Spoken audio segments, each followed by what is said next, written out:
Nós te louvamos, nós exaltamos ao teu santo nome, Senhor.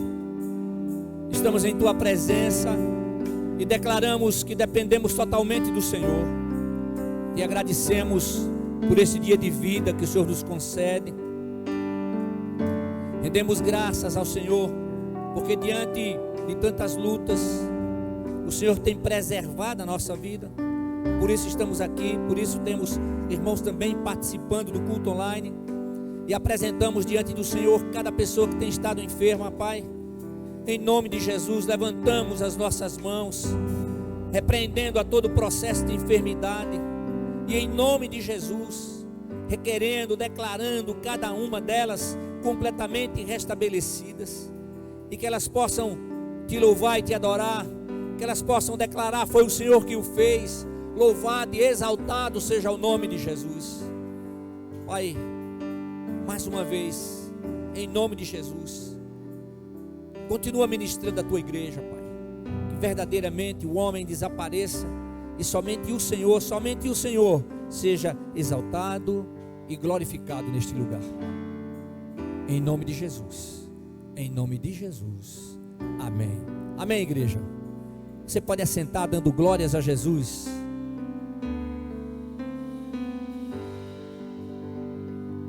Aleluia. Abra sua Bíblia no livro de Josué, capítulo 8. Josué, capítulo 8. Aleluia.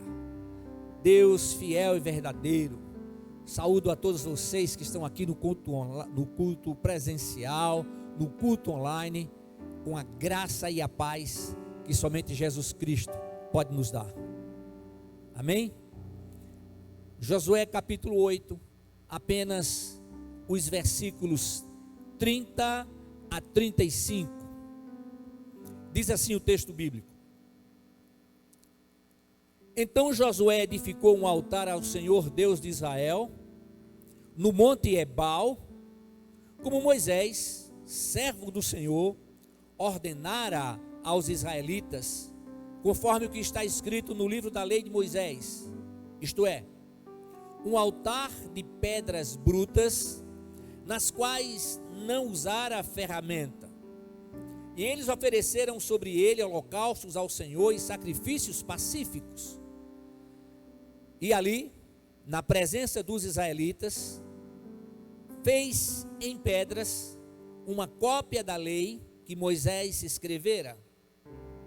E todo Israel, tanto estrangeiro como natural, com seus anciãos, oficiais e juízes, estava de um e do outro lado da arca, perante os sacerdotes, levitas que levavam a arca da aliança do Senhor.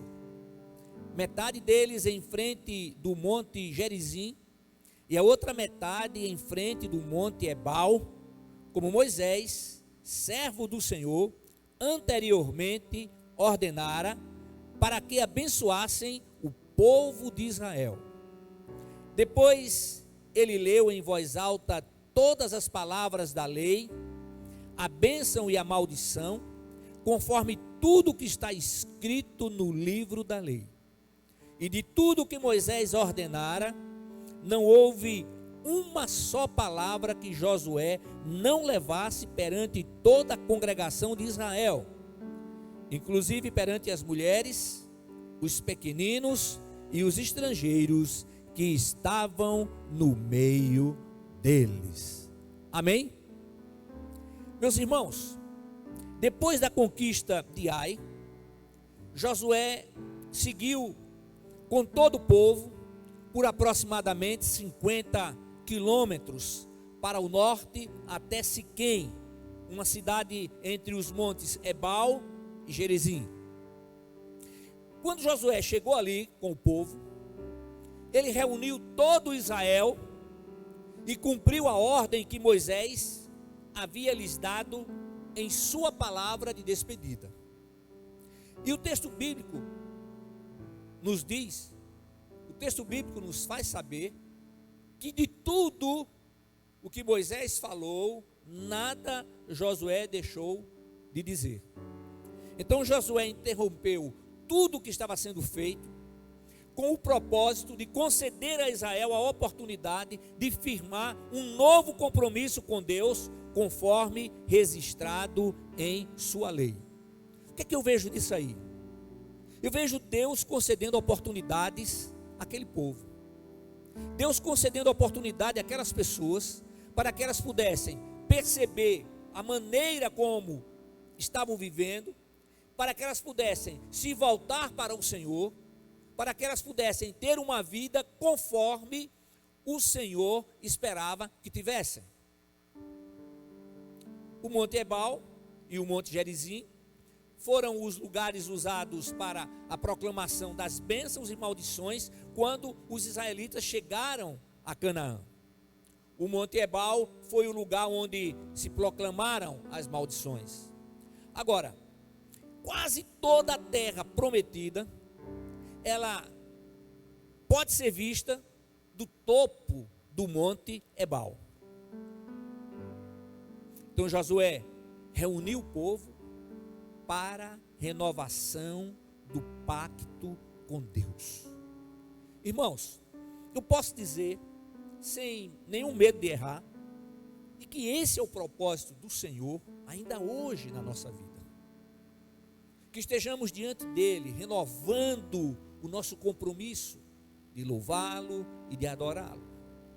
Agora, o altar de pedras brutas, ele constatava com as pedras trabalhadas dos altares cananeus. E aí, o autor disso aí diz que isso era um lembrete de que, mesmo em cerimoniais, os israelitas eram diferentes dos seus vizinhos. Deixa eu fazer um parênteses aqui. Eu tenho dito para os irmãos que precisamos ser diferentes. Diferentes não no sentido de querer ser melhores do que as outras pessoas, não. Diferentes no sentido de procurar viver conforme os princípios bíblicos. Amém? Essa é uma diferença, né? Conforme está lá em Malaquias, no capítulo 3, versículo 18: e todos verão outra vez a diferença entre o justo e o ímpio, entre o que serve a Deus e o que não serve. Agora, a conquista da terra não era apenas para tomar posse daquilo que o Senhor tinha prometido. A conquista da terra tinha por objetivo também fazer com que o nome do Senhor fosse propagado e que as outras pessoas, percebendo a diferença que havia naquele povo, pudessem também se voltar para adorar e louvar ao Deus vivo e verdadeiro. Então, meus irmãos, nós observamos que desde o Éden, Deus começou a trabalhar, começou a preparar a vinda do seu Filho unigênito. Ele começou a trabalhar naquelas pessoas. Agora, geração após geração, ano após ano, as pessoas foram tendo conhecimento de quem era Deus, de que Ele era o único Deus, que era o Deus Criador, né? E sempre existiu, assim como continua, o agir divino em favor do ser humano, com vistas a uma vida abençoada na terra e uma vida eterna nos céus.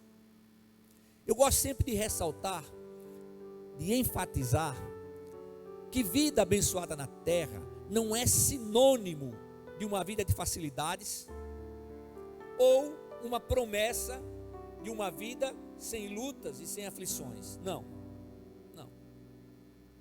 Enquanto estivermos aqui na terra, passaremos por lutas, passaremos por aflições. A grande diferença é passar o tempo aqui na presença do Senhor. na dependência do Senhor, procurando realmente viver para o louvor da glória de Deus.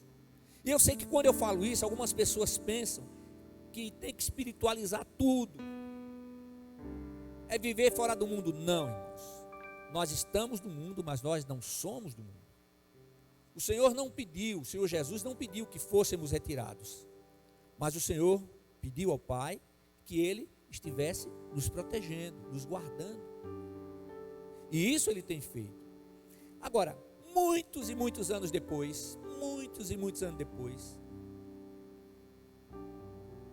o apóstolo João, aí já passando para a vinda do Messias, ele faz o seguinte registro, lá no Evangelho de João, no capítulo 1, nos versículos 10 e 11, ele diz assim: o verbo estava no mundo, e este foi feito por meio dele,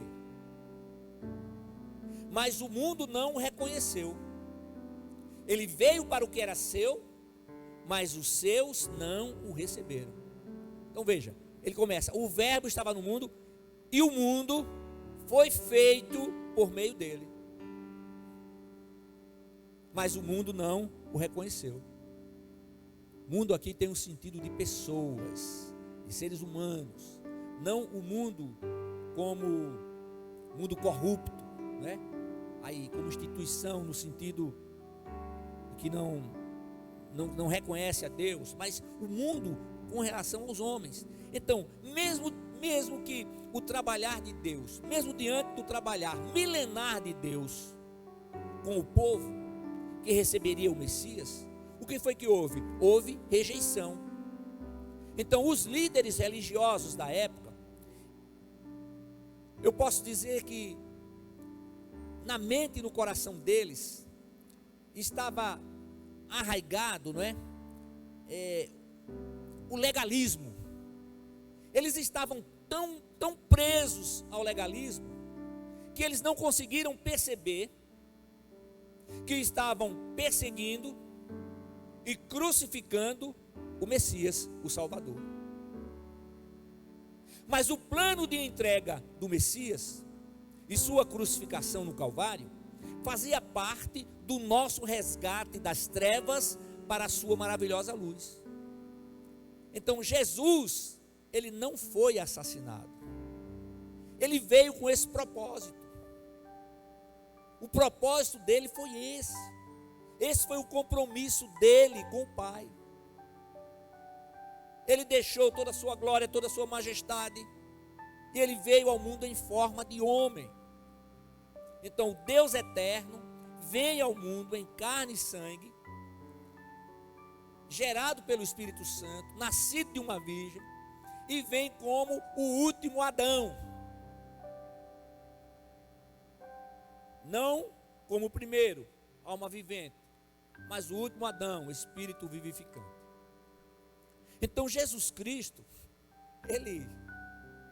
eu vi um líder religioso, dizendo que Jesus fracassou, que ele foi um fracasso. Não, ele foi um sucesso. Ele foi leal, ele foi fiel ao Pai, até morte e morte de cruz. E ali no Calvário, ele levou sobre si as nossas dores, os nossos pecados, as nossas iniquidades. E por que ele pôde levar sobre si? Porque ele não pecou, ele resistiu à tentação. Jesus Cristo, o homem, nos dá exemplo de resistir à tentação. Ele nos mostra que a nossa arma de defesa e ataque é a palavra de Deus, é a espada de dois gumes. A nossa batalha não é contra a carne ou sangue, a nossa batalha é espiritual, contra as potestades do mal. A nossa batalha e as nossas armas nessa batalha são armas espirituais. Palavra. tem que ter a palavra. Pastor, a gente pode orar? Pode e deve, tem que orar. Pastor, a gente pode jejuar? Pode e deve jejuar. Mas tem que ter a palavra. Irmãos, eu enfatizo isso, eu tenho enfatizado isso todos os cultos, durante toda a minha vida, e vou continuar declarando isso, a necessidade do conhecimento e da aplicação da palavra diante das lutas, das batalhas que enfrentamos. Eu tenho dito para os irmãos que há poder no nome de Jesus, há poder nesse nome, e quando nós clamamos, Ele escuta, o Senhor Deus escuta e responde. É o próprio Jesus que diz que tudo que a gente apresentar diante do Pai, em oração, crendo, nós receberemos. Ele está falando daqueles que estão nele, que estão conforme a sua palavra. Ou seja, quem está em Cristo e vivendo conforme a sua palavra, não vai pedir absolutamente nada que esteja fora daquilo que o Senhor tem para nos dar. As bênçãos materiais, elas vêm, mas elas não são primordiais, elas são necessárias, e o Senhor não deixa faltar o pão à nossa mesa. O próprio Davi declara: olha, eu já sou um homem experiente, já passei a minha vida toda, não é? Eu fui jovem, eu fui moço, agora sou um homem velho, experimentado, mas eu nunca vi o justo desamparado, nem a sua descendência a mendigar o pão. Aleluia. Jesus Cristo é o Messias prometido por Deus. Então nós sabemos que as promessas divinas não falham e jamais deixarão de serem cumpridas. A Bíblia traz um registro de tudo o que temos visto, de tudo o que temos vivido, desde o início da criação, que Deus adverte o seu povo para a necessidade de buscá-lo de coração. Quando Jesus parou ali no poço de Jacó e tinha aquela mulher, e ele pediu água, e eles começaram a conversar. Então foi que o Senhor disse para ela: ó, o Senhor, o Deus eterno, Ele está à procura de adoradores que o adorem em espírito e em verdade. Ele não disse de religiosos, de adoradores que o adorem de coração, adoradores que reconheçam que são pecadores, mas que fazem tudo para que não conseguem mais viver na prática do pecado. Então é isso, irmãos. Olha, o fato de estarmos vivendo sob a nova aliança não significa que Deus mudou. Não, Deus continua o mesmo, mas a ação divina está em sintonia com o seu amor, com a sua graça, com a sua misericórdia e com o amor que Ele tem para com o seu Filho unigênito, que assumiu a nossa sentença, a sentença de morte. Por quê? Porque todos pecaram, todos. Então Ele vai sem pecado. Ali no Calvário, Deus faz do seu Filho não pecador, mas pecado, para que sobre cada um de nós seja derramada da verdadeira justiça e santidade provenientes do próprio Filho. É isso. Então, quando o Senhor olha para a gente, o que é que Ele vê? O sangue do seu Filho. Aleluia. Porque o sangue de Jesus Cristo, seu Filho, nos purifica de todo o pecado. Deixamos de ser pecadores? Não. Se a gente der lugar ao pecado, ele vem arrebentando. Velha criatura, ela não morreu, ela está sendo mortificada. E se você deixar que ela levante, ela vai levantar pior do que antes. Então nós temos que mortificar a velha criatura. Então, irmãos, ali, com aquele povo, Josué tomou posse da terra prometida, preparou, como diz o texto, um altar de pedras brutas, e sobre o altar ele ofereceu holocaustos ao Senhor e sacrifícios pacíficos, tudo isso juntamente com todo o povo que estava com ele. Então todas aquelas pessoas participaram, tiveram a oportunidade de se voltar para o Senhor. E hoje nós tomamos posse das promessas divinas e da sua palavra, que são para todos aqueles que creem e recebem a Jesus Cristo como Senhor, único e suficiente Salvador. Então, irmãos, nós recebemos isso, e nós recebemos gratuitamente,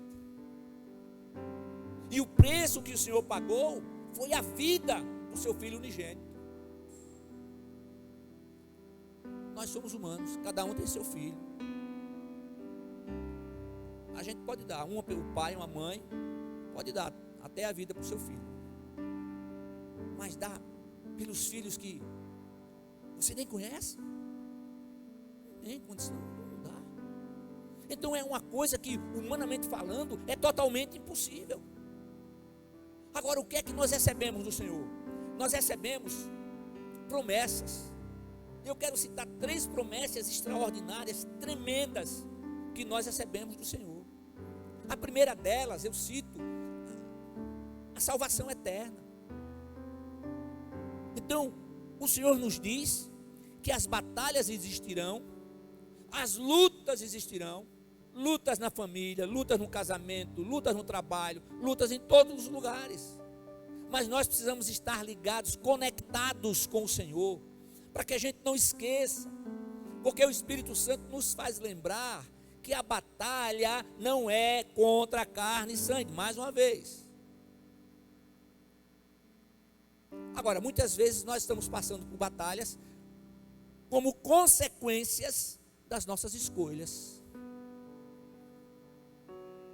Palavras que muitas vezes proferimos, atos que praticamos.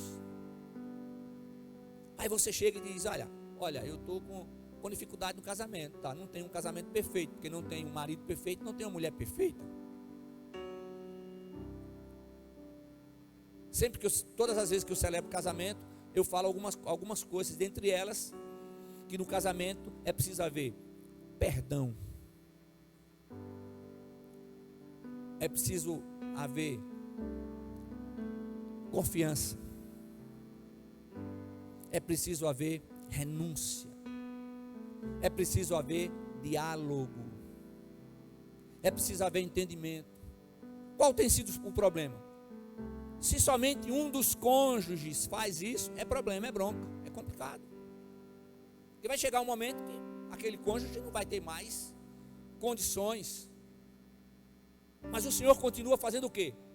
Oportunidade de liberar perdão, oportunidade de fazer todas as coisas novas. Amém? Salvação eterna.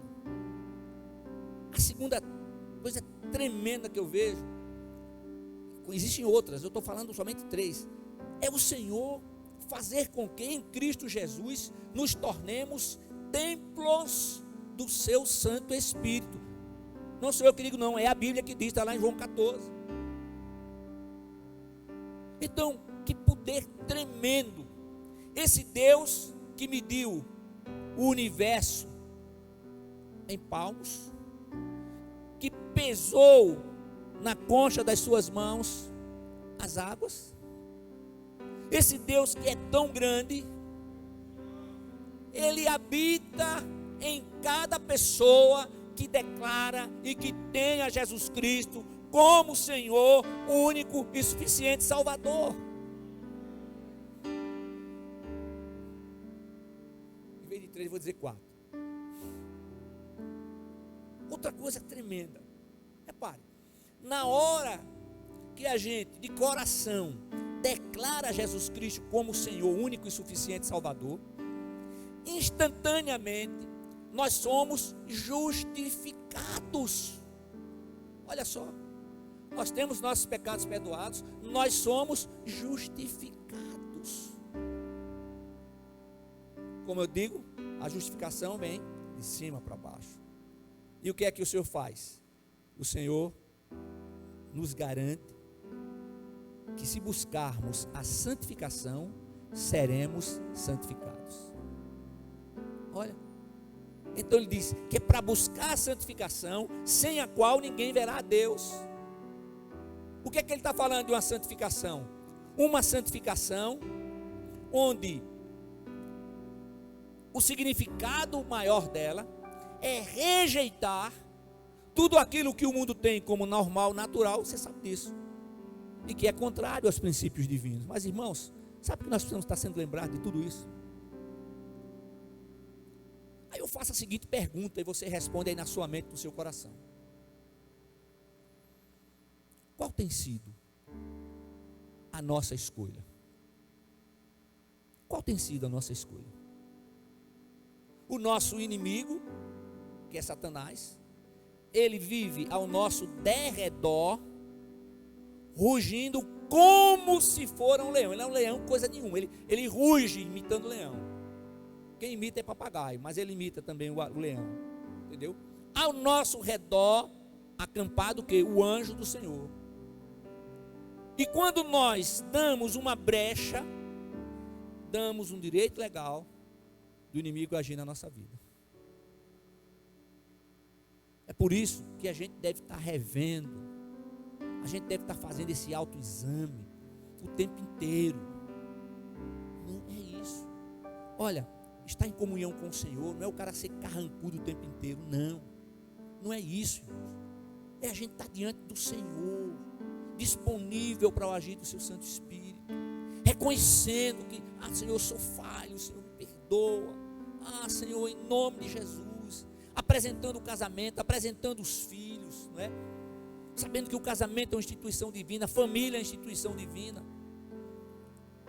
Continuando com a palavra do apóstolo João, agora, nos versículos 12 e 13 de João, capítulo 1, ele diz assim: mas a todos que o receberam, aos que creem no seu nome, deu-lhes a prerrogativa de se tornarem filhos de Deus. Observaram? Olha, mas todos que o receberam a Jesus, aos que creem no seu nome, no nome de Jesus, deu-lhes a prerrogativa de se tornarem filhos de Deus, os quais não nasceram de linhagem humana, nem do desejo da carne, nem da vontade do homem, mas de Deus. Aleluia. Ele nos presenteia, Ele nos dá isso. Já o apóstolo Pedro, ele faz uma afirmação tremenda. Ele diz: mas vós sois geração eleita, sacerdócio real, nação santa, povo de propriedade exclusiva de Deus, para que anuncieis as grandezas daquele que vos chamou das trevas para a sua maravilhosa luz. Antigamente não erais povo, agora sois povo de Deus. Não tinhais recebido misericórdia, agora recebestes misericórdia. 1 de João capítulo 2, versículos 9 e 10. Então isso em quem? Em Cristo Jesus. Agora, lá no passado, quando Josué reuniu todo o povo, leu para todos o que Moisés tinha determinado, e as pessoas ouviram, e elas tiveram a oportunidade de se voltar para o Senhor. Hoje nós temos a Bíblia Sagrada, com tudo o que Deus determina que seja feito por cada um que está em Cristo Jesus. Mas nós temos também a presença do Espírito Santo, nos ensinando e fazendo lembrar os ensinamentos de Cristo. E o que temos feito? A Bíblia diz que o mundo jaz no maligno. Sabe por que aquele povo todo sofreu tanto no deserto? causa de uma coisa que se chama murmuração.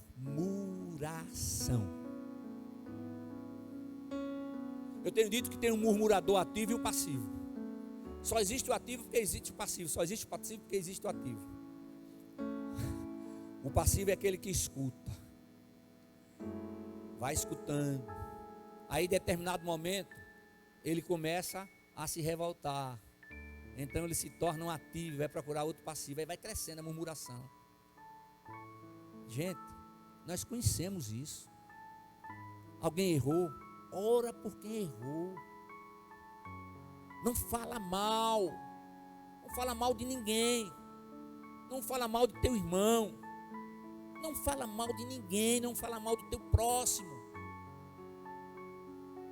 Se a gente tiver com o olhar fixo em Cristo, olhando para frente, para o alto, na hora que o cara chegar assim, opa, não quero saber. Não, mas eu quero compartilhar. Não vai compartilhar com o pastor. Porque se compartilhar comigo, eu vou sair daqui agora, eu vou direitinho contar para ele. E se no meio do caminho encontrar com a pessoa, eu já paro a pessoa, eu já digo o que você disse. Eu quero ver se não para a murmuração. Tem que falar de ninguém, rapaz. Que é isso? Igreja do Senhor, em nome de Jesus. Agora, o que é que nós sabemos? Sabemos que o mundo jaz no maligno. E não são poucas as atrações para a carne, são muitas. São muitas. Você abre a internet, tem coisa boa e tem coisa ruim, tem coisa péssima, tem lixo, tem troço lá que não era nem para estar ali. Mas tá, por quê? A atração da carne. Só que tem um problema. O final é amargo, mais amargo do que o fel. Está lá em Provérbios. Sabe o que é o final? Separação eterna do Criador. Misericórdia. Nós temos que estar preparados, porque nós não sabemos qual será o dia nem a hora. Se você sabe que indo por aqui, você vai ter um problema, porque vai cair, passar justamente por aquilo onde você é fraco, onde eu sou fraco, onde nós somos fracos. Então faz o seguinte, dá a volta, faz um arrudeio, mas não passa por ali. É isso. A gente não pode confiar nesse corpo, não. Essa carne é carne. Nunca vai se converter. Não, irmãos. Olha, aí todas as coisas que o mundo oferece são passageiras. Idolatria, adultério, roubo, mentira, corrupção, fornicação, murmuração. É isso. A murmuração tem estado ativa em sua vida? Tiago fala sobre isso. Tiago manda ter cuidado com a língua. Tiago nos adverte que da mesma fonte não pode jorrar água doce e água amarga. Tiago nos adverte que uma figueira não pode produzir azeitonas, assim como uma videira não pode produzir figos. Aí eu pergunto e me incluo. E aí? O que temos feito como discípulos de Cristo?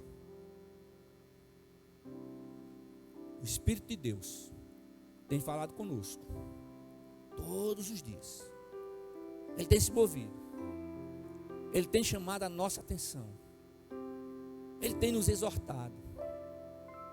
Ele tem nos ensinado. Ele tem nos consolado. Para que possamos estar acordados, espiritualmente acordados, vigiando e orando. Aí tem gente que diz, mas pastor, a vida é passageira. É muito passageira, a vida é como um sopro. Começo, início, meio e fim. É rápido. Passa rápido, rapidamente.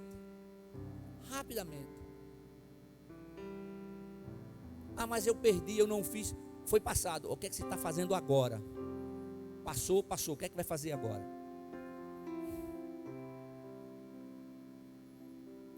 Olha, irmãos, o mais importante não é como a gente começa, mas como a gente vive e como a gente termina.